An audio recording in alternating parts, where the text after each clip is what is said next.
नमस्कार, मैं खुशी और आप देख रहे हैं सरदार न्यूज। आइए नजर डालते हैं आज की बड़ी खबर पर।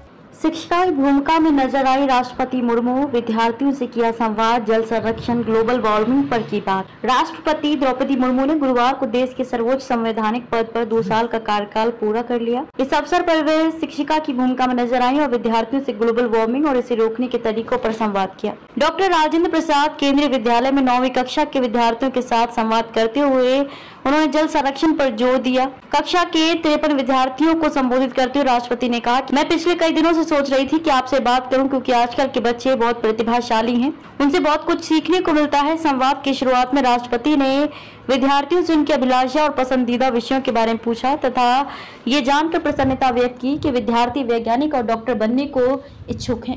राष्ट्रपति ने कहा कि पूरी दुनिया में वैज्ञानिक, जनता, प्रशासक और शासक बहुत बड़ी समस्या पर संगोष्ठी, सम्मेलन और सभा कर रहे हैं। क्या आप जानते हैं कि वह समस्या क्या है?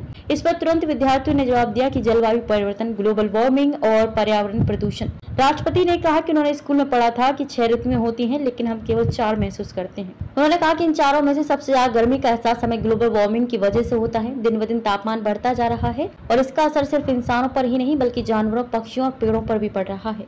उन्होंने कहा कि ग्लोबल वार्मिंग की वजह से देश के कई हिस्से सूखे की मार झेल रहे हैं, इसलिए जल संरक्षण की जरूरत है। उन्होंने कहा कि बच्चे ये भी जानते हैं कि पर्यावरण प्रदूषित हो रहा है और हमें और पेड़ लगाने चाहिए। हमें पानी की बर्बादी को रोकने और उसके संरक्षण के लिए कदम उठाना चाहिए। हमें वर्षा जल को जमा करना चाहिए।